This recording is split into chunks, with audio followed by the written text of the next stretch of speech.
जय Hind students. Now you must be wondering why जय Hind.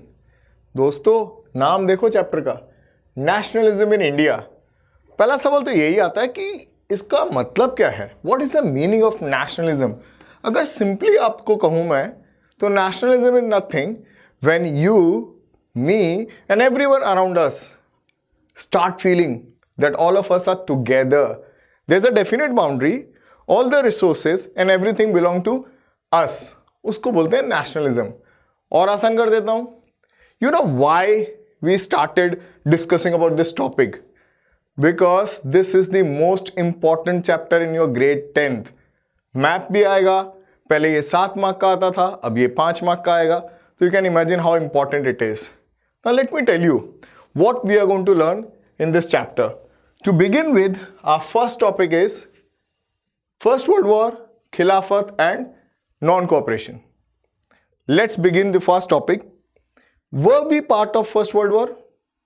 Answer is yes or no. Both.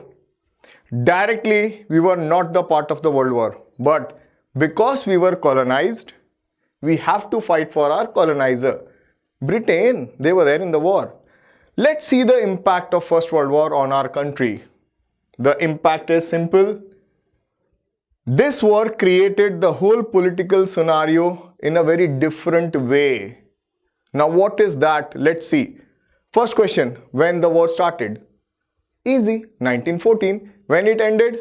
1918. You can see the dates out here.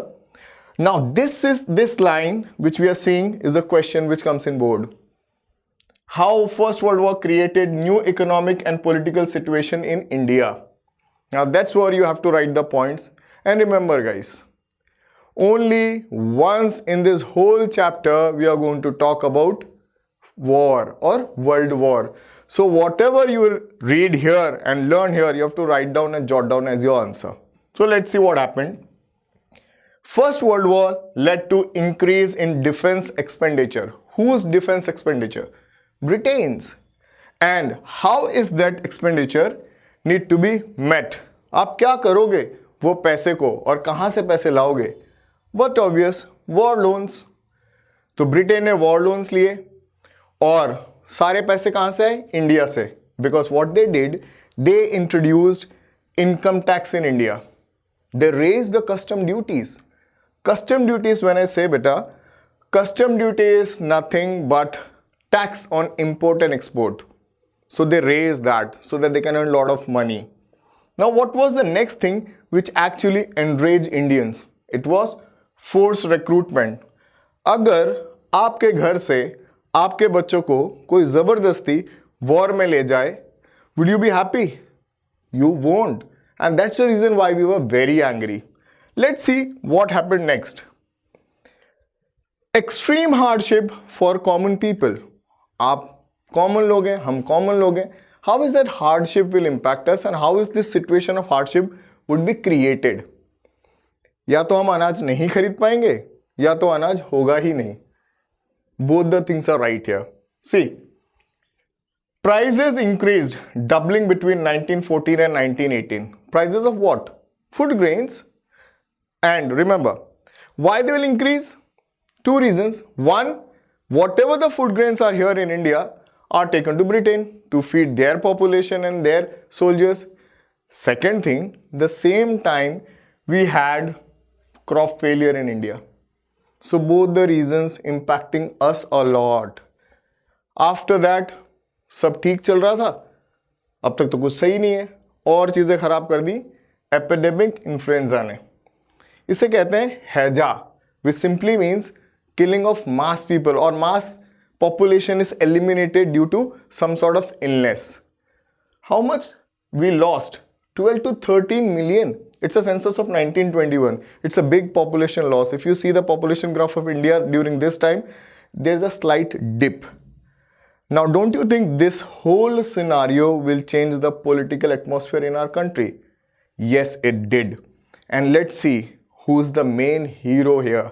The hero of this chapter, the hero of our country is Mohandas Karamchand Gandhi.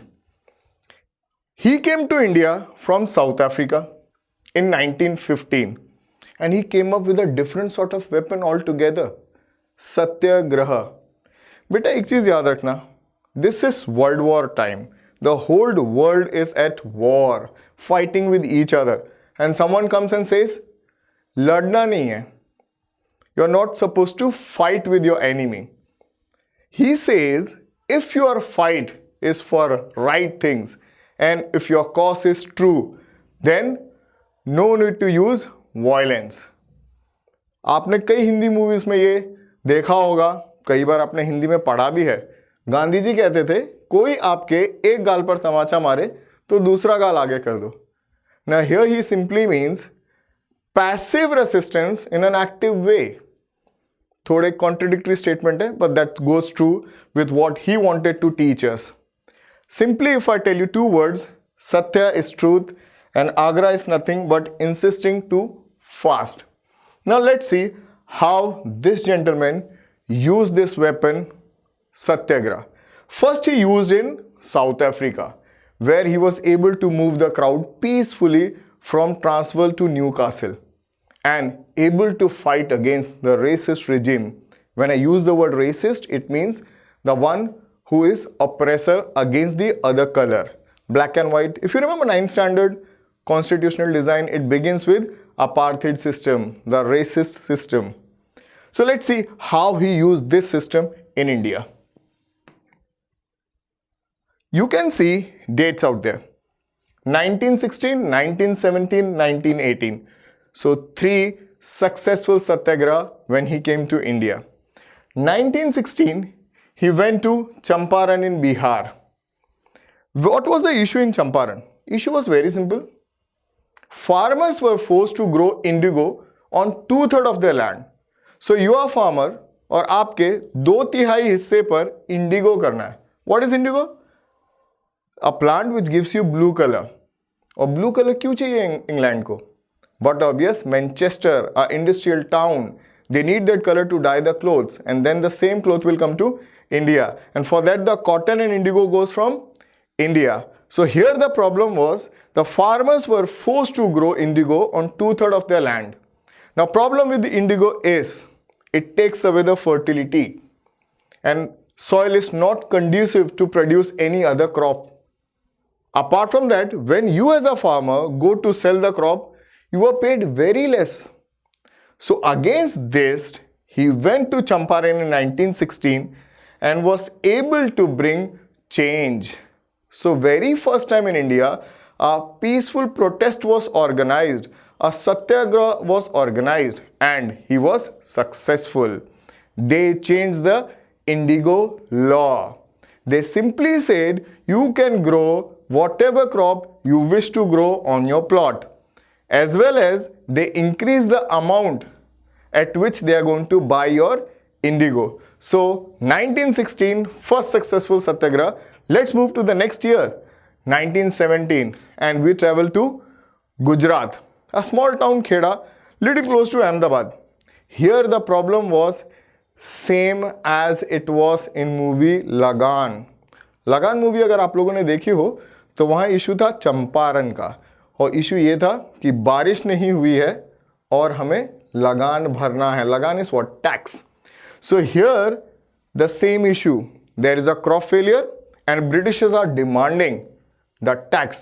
Now, can you pay tax when you don't have your crops, when there is no rain? You cannot. So Gandhi ji went here to Kheda and was able to organize a peaceful protest, and the tax were exempted. A victory, the second victory. Let's stay in Gujarat. And next year, 1918, Ahmedabad, an industrial town, also known as Manchester of India. Here he went to fight for mill workers. बेटा मिल workers कहीं भी रहें, चाहे वो Manchester में रहें, चाहे वो ओसाका में रहें, चाहे वो अहमदाबाद में रहें, कंडीशंस तो you know, wages are low, working conditions are very tough, working hours are more. So why would workers protest? But obviously for the same reasons. उन्हें चाहिए कि उन्हें अच्छे wages मिलें, उनके working hours कम हो, working conditions सुधरें. For the same thing, Gandhiji went there and he was able to win for workers the demand they asked for. एक छोटा सा किस्सा सुनाता हूं अहमदाबाद से related. You know, Gandhi ji इतने बड़े सुपरस्टार हो गए when he came to India because he was able to defeat someone who was literally seen as invincible. उन्हें साउथ अफ्रीका में हराया, उन्हें 1960 में चंपारण में हराया, 1917 में खेड़ा में हराया. गांधी जी का इतना नाम और इतना डर हो गया कि जब वो अहमदाबाद जाने वाले थे और ब्रिटिशर्स को पता चला कि गांधी जी आ रहे हैं, आप यकीन नहीं मानोगे, उन्होंने वर्कर्स के सारे डिमांड गांधी जी के आने से पहले ही मान लिए. This is what the Satyagraha is and this is what the power of fight against truth. ये गांधी जी हैं, ये इनके 3 सत्याग्रह हैं और we are going to see what happened next in 1919, 1920, 1921 in the next module. So by the time, keep revising and keep smiling. See you. Hello students, welcome to Nationalism in India. You remember in the last module, we did about what Gandhiji did in Champaran, Kheda and Ahmedabad. So one was in 1916, the other one was in 1917 and then came 1918. Let's move ahead. In this module, we'll talk about what happened in 1919. Yes, as the topic says, Rowlatt Act. This act was passed in 1919 and the act is very simple. British government will put behind the bar any political leader without any trial and for 2 years. Very interesting act. Very interesting act. एक simple सा example देता हूं आपको. ये एक बिल्कुल वैसी है, मैं आपके क्लास में आता हूं और आपको जोर जोर से थप्पड़ मारने शुरू हो जाता हूं. आप पूछते हो कि सर ऐसा क्यों कर रहे हो. मैं आपको कोई रीजन भी नहीं देता हूं और आपको एंटरटेन भी नहीं करता हूं. उसके बाद एक्ट अच्छा लगा, बट ऑब्वियस किसी को नहीं अच्छा लगेगा. फिर भी ये एक्ट पास हो गया. This act was hurriedly passed by imperial legislative assembly in Britain and there were opposition also from the Indian members. Still they went on and passed this act. And it's a very unjust act. Let's see what Gandhiji did related to this act. On 6th April, he said he is going to start a civil disobedience movement against this unjust act. And it will begin with Hartal. Hartal is an English word. If I simply translate, strike. बेटा एक चीज याद रखो, strike में जो भी आप observe करते हो वो अपने दिमाग में रखना, क्योंकि ये जो चीज है बार बार इस चैप्टर में रिपीट होगी. So let's move ahead and see what happened next after this act was passed and hartal was started. So it's 6th April 1919. Rally started being organized by Gandhiji. People started leaving the work. Obviously, the people who are applied or who are working on government offices, British offices. So here you see workers went on strike. This happened in railways. Now, when the railways went on strike, British government was worried about the disruption of their communication service. Connect करने के लिए बेटा transportation चाहिए, telegraph चाहिए, and the workers were leaving the job. As it is Hartal strike, people are joining against this unjust act behind Gandhiji. Now, Britishers will do what they want to do. Already they have passed an act. तो फिर local leaders को पकड़ के jail में डालने शुरू कर दिया. Interesting सी बात हुई. They said that Gandhiji should not come to Delhi, otherwise he'll also be arrested. Now, interestingly, reaction came. A very strong reaction came. On 10th April, police in Amritsar fired on peaceful crowd. So now they have to react. Now people, you know, they won't be taking this lightly. On 10th April, when a peaceful protesters were fired upon by the police, there were widespread attack. And who is attacking whom? Local people. Local people attacking the officers who are related to British government and British jobs. Seeing this, British government imposed martial law. And when I say martial law, it is a military rule which is applied to civilize the population or simply to look after law and order. And who was the one who was heading this martial law? It was under the jurisdiction and the guidance of this gentleman, Dyer, very famous name, but famous for very wrong reason. What was that reason? Check it out. 13th April, Jallianwala Bagh. Very infamous incident in the history, and almost everyone knows this. So let's recap what happened in Jallianwala Bagh. Simply, all of us know it was a small gate. This gentleman came with his forces, closed the door of that park and opened fire on a peaceful crowd. This peaceful crowd did not know that there is a martial law imposed. So they were protesting. Unfortunately, they have to face the bullets and many people died. Now, General Dyer was asked why he came up with such kind of order where innocent people were killed. He showed that English attitude and responded, I wanted to create fear in the minds of Indian so that they can respect me out of fear. This is what the reason he gave. There's a different story that after this, his superiors sent him to Africa because unfortunately, this is one incident in our history which nobody is able to erase either from the books or from the minds. So let's see what would be the reaction. याद रखिए बेटा आप लोग, हर action का एक reaction होगा. वो कुछ करेंगे, हम भी कुछ करेंगे. तो देखते हैं हमने क्या किया. जैसे ही न्यूज़ फैला जलियनवाला बाग का कि इनोसेंट लोग मारे गए हैं, people forget about what Gandhiji have taught them. Satyagraha, all that was erased from their mind and they started attacking the government offices. They attacked the police station, they attacked all the civil offices which were there in Amritsar or in the North Indian towns. Now let's see how they will react. Now here they are, Britishers. This time, not only they were brutal, but they were actually humiliating Indians. वो आपको या हमें Indians को humiliate कर रहे थे. और कैसे? They asked us to do salam.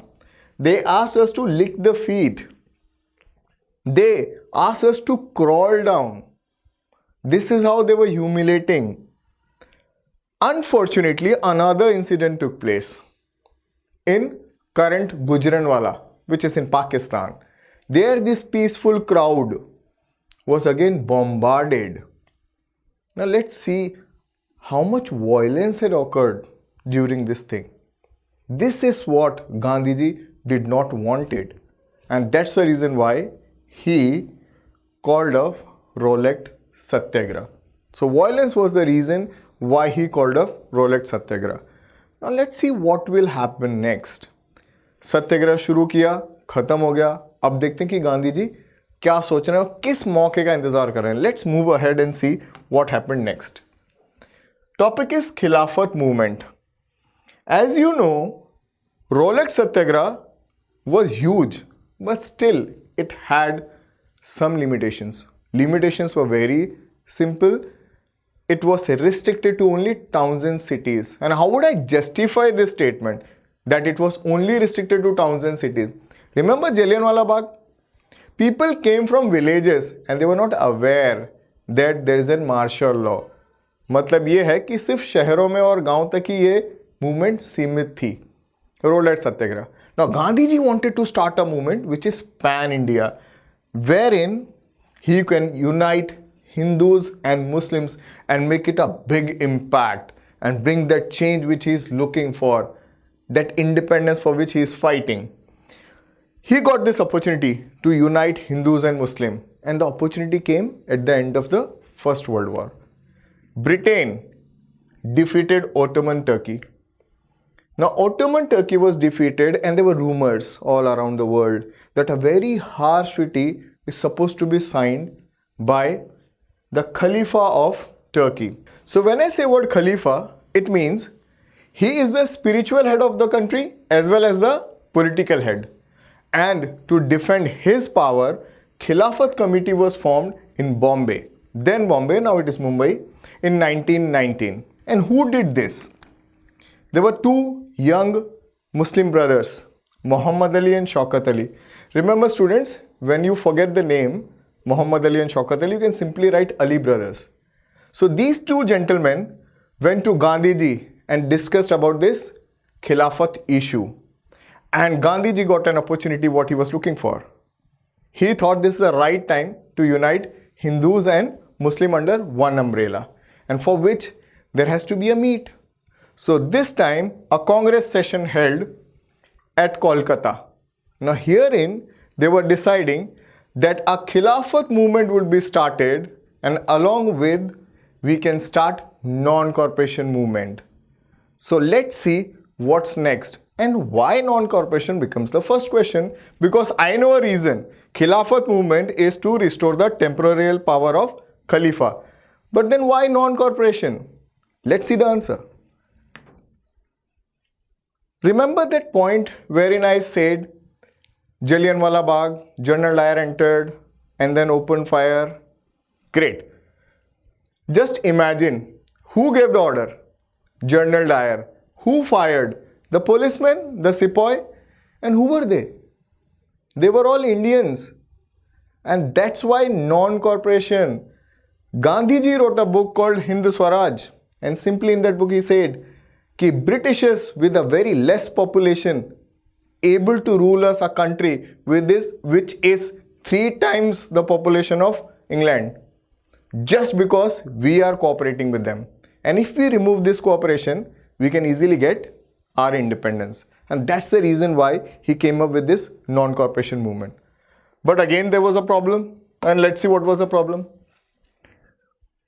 How could this movement will become a success? How is that you will plan this movement? Gandhiji said that we will launch this movement in 2 stages. And when I say stages, it has to be first part and the second part. So let's see what is the first part, what he is going to do when he'll simply initiate this movement. You have to surrender all your government titles and awards, whatever you have got. We call it as boycott movement. So you have to boycott civil services, army, police, court, every government job which you are doing, you have to leave. This is what your first step is and first stage is. Now he says, we will launch complete civil disobedience movement. But when?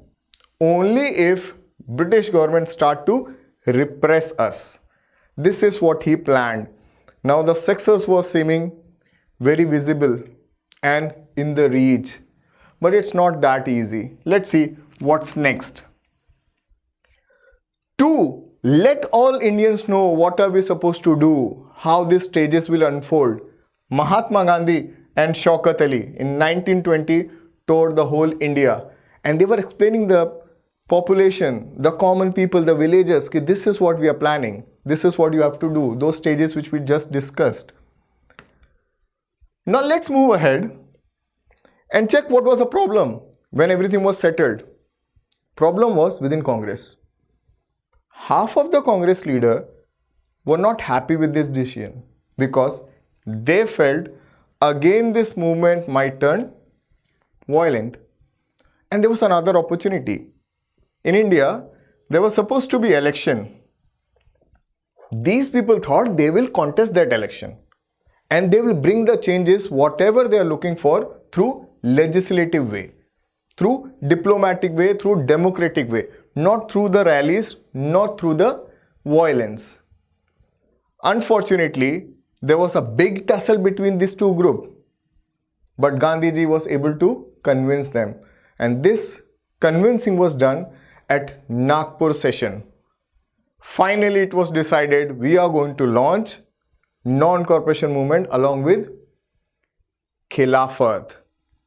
So now in the next module, we are going to see how non-corporation movement started and what was the result. Till that time, keep revising, keep smiling. Hello students, welcome to the world of history and welcome to nationalism in India.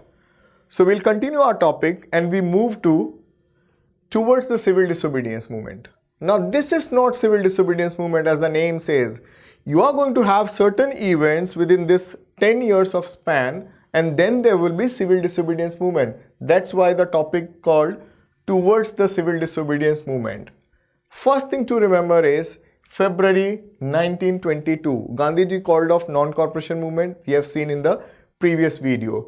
What was the reason? The immediate cause? Violent. Where? Chauri Chaura, Gorakhpur. Now let's see how the politics of the country changed after the call off of non-corporation movement. Within Congress, many leaders were now tired of this mass movement. Reason was very simple. Every now and then you start a movement, then it will become violent, then you call off. So the purpose was not solved. They wanted to contest election. As per the Government Act of India 1990, these people decided that they are going to contest election, win the seat, get that power and bring the change. And for which you need to have a political party. Party was Swaraj Party. And who is the leader? Who started this party?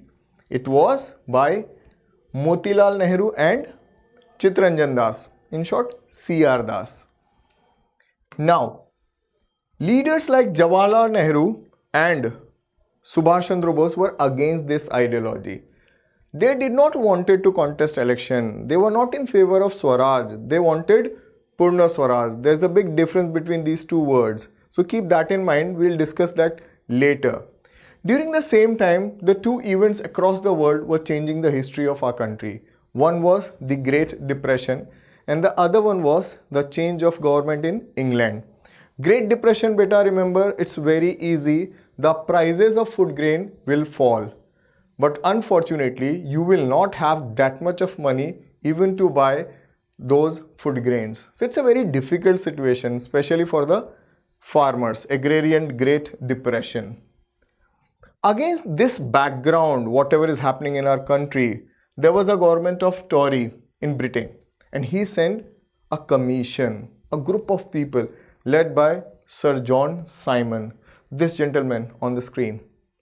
Now, problem with this commission was none of the member was Indian. But why he is coming to India? Find out that reason first. He was sent to India to draft the Constitution of India. अब ये बहुत interesting सी बात है. एक अंग्रेज आने वाला है 6 मेंबर्स को लेके जिसने कभी इंडिया देखी नहीं है, and he is going to decide your constitution. It's a very simple thing, like I will get into your house and I will decide what you are going to eat, where you are going to sleep, what would be the color of your walls and everything within your household. आपको पसंद आएगा? बिल्कुल नहीं आएगा. तो आप कैसे greet करोगे, कैसे रिएक्ट करोगे? The same was the reaction of us, our leaders. They boycotted the Simon Commission. How? Black flag, Simon, go back. See, all parties during this time, Muslim League, Congress, whatever the parties were there in India, the small groups, organizations, they came together. They wanted that this gentleman should not be able to draft the constitution. So all parties in India, including the Muslim League, they all boycotted this Simon Commission. Now what's happening here? They want to put pressure on the government so that they will get chance to draft the constitution. The whole game is about making India's constitution. Now Lord Irwin, who was the viceroy of our country at that point of time, in October 1929 gave a vague offer. Now when I say the word vague, it simply means not sure when and how. He said that I'll give you a dominant status. Dominant status का मतलब होता है कि मैं consider करूँगा कि आप India हो. And for that you have to attend a round table conference. So if you attend a round table conference, we will decide about your constitution as well as I'll give you the dominant status. Now this actually put a little confusion in the mind of the leaders. Now the two groups started fluctuating and thinking what to be done. One group was of Jawaharlal Nehru and Subhash Chandra Bose. Now they were very assertive.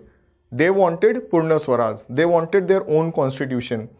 So liberals and moderates led by C.R. Das and Motilal Nehru, they lost their influence. So in 1929, one of India's most important Congress session took place at Lahore. President was Jawaharlal Nehru. Now here we decided that on 26th January 1930 we are going to celebrate Independence Day. Beta, remember, it's Independence Day. And the day came. Unfortunately, the celebrations were lukewarm. बहुत बड़ा कोई celebration हुआ नहीं, बहुत बड़ा कोई participation हुआ नहीं. Only at the places, at Congress, parties, offices, people turn up, they float the Indian flag, and there were little celebration. So you can consider as a big failure. Now that one man, important man, leader, Gandhiji, was thinking then what to be done next. And for that, you have to wait. By the time, keep revising. I'll come with the next video. Thank you.